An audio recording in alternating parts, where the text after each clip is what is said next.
सलामुअलैकुम जी, कैसे हैं आप सब लोग। उम्मीद है कि आप सब ठीक होंगे और अपनी फैमिलीज़ के साथ सेफ होंगे। अल्हम्दुलिल्लाह मैं भी बिल्कुल ठीक हूँ। आप सबकी दुआ और सपोर्ट का बहुत-बहुत शुक्रिया। जी, तो आज बात होगी बच्चन आंटी ने जो छापा मारा अपनी फैक्ट्री पर, खुद की फैक्ट्री पर। ओनर साहिबा जो हैं वो एकदम पहुँच गई, धावा बोल दिया उन्होंने, और जो वहाँ पे वर्कर्स थे उनको सँभलने का मौका नहीं दिया। वो इतने बुखला गए थे कि उन्हें समझ ही नहीं आ रही थी कि कुमकुम के हाथ में एक बड़ा पतीला है और उसको हमने पकड़ना है। बस वो मतलब ऐसे सकते में आ गए। तो आंटी मुहतरमा ने एक शॉट बनाया वहाँ पे, जब वो रिक्शे में बैठी थी। उतरी, जब रिक्शे से उतरी तो उन्होंने एक शॉट बनाया अपने बेटे का, छोटे बेटे का। वो बेटा जो हमेशा ही अम्मी के पल्लू के साथ बंधा होता है और अम्मी के गोडे के साथ पाया जाता है, स्पेशली सेकंड टाइम। तो वो वहाँ पे अपने मोबाइल में बिज़ी थे, हस्बे आदत।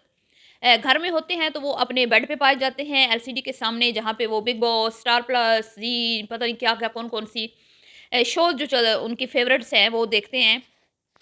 ऑफ़िस में भी वो मोबाइल में घुसे हुए पाए गए और इतने कोई शदीद गुस्से हुए थे वो मोबाइल में, आपा जी मोहतरम इतने कुछ शदीद गुस्से हुए थे कि उनको फ़ील ही नहीं हुआ कि हमारी अम्मी हज़ूर तशरीफ़ ले आई हैं। और अम्मी हज़ूर जो हैं पूरे शान व शौकत के साथ तशरीफ़ लाईं, पूरे जोश व जज़्बे के साथ तशरीफ़ लाईं और साथ में अपने लवाज़िमात भी लेके आईं, आपने देखा। तो अम्मी जान जो है वो पूरी तैयारियों के साथ आईं और वो बुर्के, वो अबाए जो उन्होंने अभी कुछ दिन पहले ही वो शैम्पू के साथ धोकर सुखा के हैं, सुखा के और ट्रंक में डाले थे, यानी कि अपने पुरानी सी जो उनकी अलमारियाँ हैं, जो जिनके अंदर पता नहीं होता कि इनको क्या-क्या पड़ा है, खुद भी भूल जाती हैं रख के चीज़ें। और वहाँ पर चूहों का बसेरा होता है और सालों बाद वो अलमारियाँ खुलती हैं। वहाँ से अपना अबाया निकाल के पहन के और अपना ऊपर वो स्कार्फ लपेट के और बड़ी छोटी-सी, टिन्नी-सी, मोटी-मोटी आँखों वाली, कजरारे नैनों वाली वहाँ पे पहुँची आंटी। और मुझे वो टाइम याद आ गया। आंटी जी को देख के ना मुझे वो टाइम याद आ गया जो अंकल जी सुनाते हैं ना एक कहानी, कि मैं एक ऑफ़िस में काम करता था और वहाँ पे एक दोशीज़ा तशरीफ़ लाईं, कजरारे नैनों वाली, काजल भरे नैनों वाली। और जैसे ही मैंने उनको देखा तो बस मैं उनको देखता ही रह गया और मैं वहीं पे दिल हार गया। और मैंने फ़ौरन से उस दोशीज़ा से बोला कि ए है खूबसूरत हसीना, इन्हीं कदमों से वापस लौट जाओ, बस मैं तुम्हारे पीछे रिश्ता लेके आया। और वो दोशीज़ा जो है उसने अगली बात ही नहीं की, वो भी हँसती मुस्कुराती वापस चली गई अपनी फ़ाइल लेके, जॉब के लिए जो आई थी। तो जनाब अली वो पहुँच गए अंकल जी, तो मुझे वही दिन याद आ गया कि आज भी आंटी ने ऐसे ही छापा मारा है। बस फ़र्क सिर्फ़ इतना है कि उस दिन आंटी जी के हाथ में फ़ाइल थी और अंकल जी इनके ऊपर दिल हार बैठे थे और आंटी जी को फ़ौरन से वापस भेज दिया था कि जा, तू जा, बस मैं तेरे पीछे आया। फ़र्क ये था इसमें कि आज आंटी जी जो हैं वो अबाए में थी। उस दिन ज़ाहिर बात है खूबसूरत हसीन ड्रेस में होंगी और साथ में इनकी एक अदद नौकरानी, जो बहू कम नौकरानी ज़्यादा लगती हैं। और चापलूसियों की वो जिस तरह बौछार करती हैं ना, उससे तो लगता है कि मतलब किसी मिरासी घराने से इनका ताल्लुक है। बहरहाल वो पीछे खड़ी हुई हैं उनके मलका आलिया के पीछे बड़ा-सा वो कढ़ाई उठा के, और मलका आलिया जो हैं वो आगे खड़ी हुई हैं पूरे प्रोटोकॉल के साथ और अपने बेटे का क्लिप बना लिया उन्होंने। ये सबूत उन्होंने अपनी वीडियो में कैप्चर कर लिया लोगों को दिखाने के लिए कि आएँ सामने वो लोग आके मुझे जवाब दें जो मेरे बेटे को नैला, दैला, निकम्मा, निखट्टू कहते हैं। देखें मेरा बेटा कितना होनहार है, देखें ज़रा मेरा बेटा फैक्ट्री में कितना को मसरूफ़ है, कितने काम चल रहे हैं, मेरा बेटे को तो सर खुजाने की भी फुर्सत नहीं है। इतना वो महव है अपने काम में है, क्या बात है, क्या बात है। तो जनाब अली जी फिर वो एक लड़का जो हमें हमेशा नज़र आता है, बस वही हमें नज़र आता है चारों तरफ। जब भी ये फैक्ट्री में से कोई भी वर्कर इन बुलाती हैं अपने घर के काम-काज के लिए, हेल्प के लिए, अंकल के बेड के नीचे से मोबाइल निकलवाने के लिए, पुरानी बुसीदा अलमारियों को साफ़ करवाने के लिए, या फिर अपनी बेटी के घर गिफ्ट, जब पहली ईद थी आपको याद होगा, तो आंटी ने गिफ्टों की बरसात की थी अपनी बेटी और दामाद के ऊपर। तो बास्केट्स को उठाने के लिए स्पेशल फैक्ट्री से वर्कर को बुलाया गया था और वो यही थे मोहतरम सोहेल साहब। तो जनाबे अली वो अब हक्का-बक्का खड़े हुए हैं बेचारे, उनको समझ नहीं आ रही क्या है, ऑफ़िस में कोई गैर मर्द बैठा है। जैसे ही उन्होंने देखा कि भई ये तो ओनर जी तशरीफ़ ले आई हैं मलका आलिया, तो उन्होंने ना बस जूते पकड़े और भागने की। आंटी जी ने धावा बोला और अंकल साहब जो हैं वो उस टाइम तो अंकल जी ने कहा था ना जब वो जवानी में आई थी कि लौट जा, हुँ? तो अब इस बार आंटी अंकल जी ने कहा कि तशरीफ़ रखिए और उसके बाद क्या लाई हैं? क्या लाई क्या हो, हैं? तो मुझे एक समझ नहीं आती इनकी कि ये तू-तड़ाक करके क्यों बोलते हैं आपस में। और सबसे ज़्यादा जो इनकी छोटी सपुत्री शहज़ादी है ना, वो अपने बेटे को आप जनाब ऐसे-वैसे ये कर रहे, वो कर रहे, लेकिन अपनी माँ को तू, तुम, हैं? ये करके बोलती हैं। मुझे समझ नहीं आती। बड़ों का अदब लाज़िम है, लेकिन बड़ों का अदब इनके लिए कोई ख़ास अहमियत नहीं रखता। तो फिर जी वो भालू साहब भी तशरीफ़ ले आए, और वो इतने कोई नॉनसेंस बंदे हैं, और इतने कोई मतलब कि उनके अंदर कोई मैनर्स नहीं है कि भाई भाभी कढ़ाई उठा के खड़ी है, अम्मा रोटियों का डब्बा उठा के खड़ी है, और बंदा कहता है वेलकम अम्मी हजूर, वेलकम भाभी जान, कोई नहीं जी टून है मस्त मलंग। और वो फिर प्लेटें आई जी। फिर जो शोर मोहतरम हैं, जो आंटी के शोर का मैनेजर ज़्यादा हैं, मैनेजर का वो ज़्यादा रोल प्ले करते हुए नज़र आते हैं, ताबेदार, गुलाम, आजिज़। वो कहते हैं, "भई दिखाओ, दिखाओ लाई क्या हुआ है? भूख से जान निकली जा रही है। चलो, चलो जल्दी से निकाल के दो।" तो फिर वो आंटी जी ने जो तरकारी को भुर्जा लगाया था, भुना लगाया था आलू वाली को, जिसमें पानी ज़्यादा और आलू कम थे, वो एक प्लेट में निकाल के अपने शोर नामदार मतलब अपने मैनेजर के आगे पेश किया कि ये ले नोश फरमाएँ। ठीक है जी? और फिर कहा कि कितने हैं? कितने लोग हैं? कितने हैं जी? हलवा पूरा होगा या नहीं? पूरियाँ पूरी होंगी कि नहीं? तो जल्दी से आ जाओ लड़कों, खा लो भई। लेकिन हमें तो कोई नज़र नहीं आया।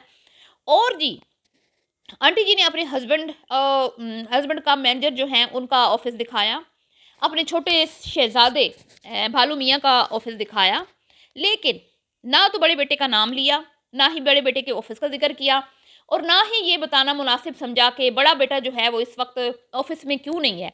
क्या वजह है? क्या रीज़न है? कहीं गया हुआ है, कोई काम है, किसी दोस्त के यहाँ गया हुआ है, या घर में है बच्चों के पास? कुछ नहीं बताया। हैं? क्या बात है आंटी जी, क्या बात है। तो इसका मतलब है जो आपकी छोटी शहज़ादी सपुत्री इरशाद फरमाती हैं अपनी वीडियोज़ में, अपने बड़े भैया के हक़ में इतने प्यारे-प्यारे बयान जो देती हैं कि दिन में सारी रात सोया पड़ा रहता है, वेला ने खटू, ना काम का, ना काज का, दुश्मन अनाज का, और रातें बाहर गुज़ारता है। तो इसका मतलब है वो सच था जो वो कहती थी। ये तो फिर आपने स्टैम्प लगा दी, क्योंकि आपने तो कोई ज़िक्र नहीं किया, उनका ज़िक्र खैर नहीं किया कि भई बच्चा बड़ा जो है उसका कौन-सा ऑफ़िस है, या वो कहाँ बैठता है, या उसका क्या काम है। नो, नो, नो, नो, मुनासिब ही नहीं समझा, उसको इतनी वैल्यू ही नहीं देते ना ये लोग। तो जनाबे अली वो फिर अंकल जी को पेश करके जो भी वो लाई थी, उसके बाद आंटी जी दनदनाती हुई फैक्ट्री के अंदर घुस गईं, क्योंकि ओनर है ना, ओनर ने अचानक छापा मारा कि देखो तो सही ज़रा मेरे वर्कर काम कर रहे हैं या काम में डंडी मारते हैं। कोई चोरी-चकारी तो नहीं करते, कोई चोरी का माल बरामद तो नहीं हो रहा, या कोई 2 नंबरी तो नहीं हो रही। तो जी छापे का बहुत बड़ा फ़ायदा हो गया, चोरी का माल बरामद हो गया। हैं? और चोरी घर से हुई हुई थी, फैक्ट्री से नहीं हुई हुई थी। चोरी हुई हुई थी घर से, और वो भी आंटी की क्रॉकरी। ना सिर्फ़ क्रॉकरी बल्कि चम्मच, ठीक है? स्पून खाने वाले। और वो देख के आंटी और उनकी जो बहू है, उनकी मुँह से निकली हाय! हाय ओ रब्बा! ये तो हमारी प्लेट्स यहाँ हैं, हमारे तो चमचे यहाँ हैं। तो फिर जी आंटी ने इरशाद फरमाया, हाँ, यहाँ पे लाई होंगी खाने-पीने के लिए रखी हुई होंगी। उसके बाद आंटी ने अपने जो फैक्ट्री थी, उसके बारे में तफ़सील दी लोगों को, और ये बताना भूल गई कि 6 फैक्ट्रियों की मालिक इनको इनके हस्बैंड ने कहा था, लेकिन वो तो 6 फैक्ट्रियों वाला तो मामला बीच में ही रह गया, हैं? कभी वज़ाहत नहीं दी बाद में, क्योंकि शोर नामदार ने जो इनके बारे में इरशाद फरमाया था चंद महीने पहले, और मुझे धमकाने के लिए कहा था कि तुम तो 10,000 फीस के भी नहीं भर पाओगी, वकील को नहीं दे पाओगी, हैं? तो बाद आ जाओ, हम पे वीडियो मत बनाना। मेरी बीवी 6 फैक्ट्रियों की मालिक है, 2-2 घरों की मालिक है। दुबई में भी अपना घर चाहे तो बना सकती है। सिंध, कराची, जापान, लाहौर, इस्लामाबाद, मतलब पाकिस्तान के किसी शहर और दुनिया के किसी मुल्क में भी ईज़िली मूव कर सकती है। इतनी मालदार औरत है। और तुम क्या हो इनके आगे हैं? क्यों पीछे पड़ी हो हमारे? प्रेस कॉन्फ्रेंस की थी। तो उस दिन अंकल जी ने इंकशाफात किए थे कि जितनी भी प्रॉपर्टी है ना, सब की मालिक मेरी ज़ौजा मुहतरमा है, बवंचर आंटी। तो आंटी जी ने फिर बहुत जो है ना, उसके बाद लोगों ने कहा कि बताएं बताएं बताएं, 6 फैक्ट्रियां। मैंने भी बड़ा पूछा, पर कोई नहीं, एक चुप। अब जब वो बात दब गई 6 फैक्ट्रियों वाली, तो आंटी जी ने अपनी फैक्ट्री पे दावा बोला, और लोगों को दिखाया कि ये हमारी फैक्ट्री यहाँ पे बनता है डिस्टेम्पर, यहाँ पे बनती है वेदर शीट, यहाँ पे बनती है फ्लोर, जो भी होती है फ्लोर शीट, जो कूल करने के लिए छतों पे डाली जाती है, ये वो ऐसे वैसे। और फिर लोगों ने एतराज़ उठाया, जी हसन और हुसैन का नहीं है। तो जी है, बस वो नाम की बेहुरमती होती है ना, पाक नाम है, पाक हस्तियों के नाम है, तो इसलिए डिब्बों पे लिखाना मुनासिब नहीं समझा जी। बहुत मज़हबी है ना, इतनी नेक खातून है, पर्दादार खातून है, 7 पर्दों के अंदर बैठी रहती हैं, घर से बाहर कदम नहीं निकालती और अदब को नज़र में रखती हैं, हर चीज़ का उनको पता है गुनाह सवाब का। तो उन्होंने ये बहुत अच्छा काम किया। उनको पता है कि भई ये नाम लिखेंगे तो लोग बाल्टियों को इधर-उधर फेंकते हैं। क्या बात है भई! इस घराने की तो शान ही निराली है। और सबसे अजीब मुझे बात लगी जो वो इनके साथ इनकी बहू काम नौकरानी जो ज़्यादा हैं, चापलूस खातून, इसका नाम चापलूस खातून मैंने रख, जैसे मलहून खातून थी ना, ये चापलूस खातून है। तो उनको उनके बच्चों ने ना आज पोटी करनी थी, ना टट्टी करनी थी, ना स्कूल जाना था, ना ट्यूशन जाना था, ना उसने अपने हस्बैंड को खाना देना था, ना उसके बच्चों को आज नींद आई थी। ठीक है, मैं तो हैरान हूँ। जहाँ पे सासू माँ को उसकी ज़रूरत होती है, वहाँ पे ये सारे रीज़न जो है ना, अ, मतलब जाए भाड़ में। लेकिन जहाँ पे उसको नहीं ना लेके जाना होता, वहाँ पे क्या होता है जी, पोते के पेट में दर्द था, पोते को आराम करना था, पोते को स्कूल जाना था, पोते को ट्यूशन जाना था, को उसको तो टाइम नहीं होता, वो तो कहीं जा नहीं सकती, छोटे बच्चों का साथ है। क्या कहने, पहले सारा दिन हलवा पूरियों पे उसके लगाई रखा, हैं, तरकारी पे लगाई रखा, वो पूरियाँ तलने पे लगाई रखा, फिर उसको अबाया फेंक दिया कि चलो पहनो और चलो मेरे साथ। तो वो पूरे दिन में उसने कितना को टाइम अपनी फैमिली को दिया होगा, अपने बच्चों को जो या शोहर को दिया होगा, है ना, सोचने वाली बात। तो फिर शोहर तो रातें बाहर गुजारेगा ना। और ये जो कहती है ना मेरा शोहर तली हुई चीज़ें नहीं खाता, वो तो मैं पिछली वीडियो में बताना भूल गई आपको, एक मैंने इस पे वीडियो बनाई थी। आधी रात को जो अपनी बहना के साथ वो पकड़ा गया था पूरियाँ खाते हुए, वो क्या था? यूँ क्यों नहीं कहती कि मेरे साथ नहीं खाता जाके? हुँ? क्योंकि तुमने अपनी रिस्पेक्ट बनाई नहीं है इस घर में। अपनी तुम्हारी कोई इज़्ज़त-ए-नफ़्स होती ना, तो तुम यहाँ पीछे-पीछे अपनी सास का पल्लू पकड़ के दुम की तरह, मतलब दुम हिलाती ना फिरती। ठीक है? तुम्हारे अंदर ना इज़्ज़त, तुम्हारा कोई वो है ही नहीं। बहरहाल जी, ये था खुलासा फैक्ट्री पर धावा जो बोला। आंटी जी ने और अपने वर्कर्स को रंगे हाथों पकड़ा, चोरी भी पकड़ी और मस्कीन शोहर जो हैं वो मज़लूम बेचारे, हैं? पसंद की शादी का बड़ा ख़मियाज़ा भुगता है। बहन-भाइयों को छोड़ना पड़ा, माँ-बाप को छोड़ना पड़ा। अब दर्द-ए-दिल सुनाने के लिए उनके पास कोई भी नहीं है। एक ज़ौजा मुहतरमा है, उसके अलावा कोई भी नहीं है। तो वो भाभी आई थी तो आपको याद होगा फूट-फूट के बेचारे रोने लगे थे। उस पे भी आंटी जी ने काफ़ी इनका मज़ाक उड़ाया था।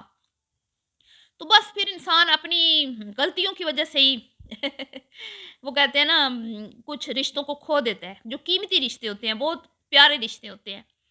बहरहाल जी, वीडियो पसंद आई हो तो आपने वीडियो को लाइक करना है, शेयर करना है, दुआओं में याद रखना है, चैनल को करना है सब्सक्राइब और मिलती हूँ आपसे नेक्स्ट वीडियो में। अभी के लिए इतना ही, अल्लाह हाफ़िज़।